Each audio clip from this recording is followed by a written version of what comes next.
sitwasyon ng mga magsasaka doon.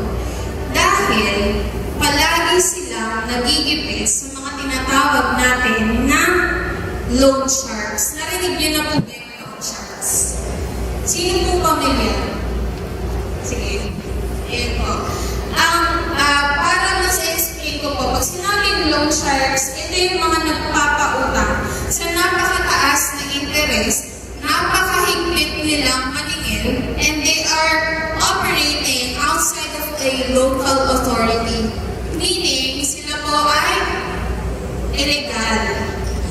So, dahil po nakita niya yung sitwasyon yun, nagkaroon po siya ng motivation para itayo ang kauna-unang cooperative bank noong 1864. So, doon po yun nagsimula.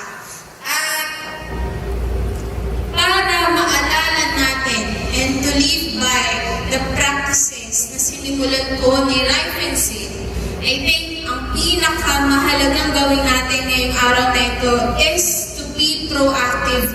Meaning, bago pa man po dumating sa punto na tayo ay kailangan mangutang or manghiram sa iba, although andito naman po yung ating buo, pero bakit hindi muna natin turuan yung ating mga sarili to be financially educated? At yan po yung aking purpose for today. Sana po maibahagi ko sa inyo yung aking advocacy sa financial education nila about our finances para aware din po sila. Hindi sila inilang ang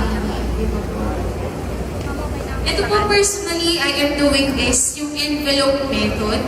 Envelope method po ni ina-allocate ko na pagkakasweldo ko yung sa pagkain, sa pamasahe, sa bills. Pero, we should be disciplined na hindi kumuha out of it. Hindi talaga doon allocated. And lastly, 50, 30, 20, isa pa po itong konsepto, 50% daw ng sahod mo sa needs mo, 30% sa wants mo, 20% save. Okay? 50 needs, 30 wants, 20 save. We should all remember that at the heart of every co-op is a great strategy, and I am really glad that I became a way for the strategy to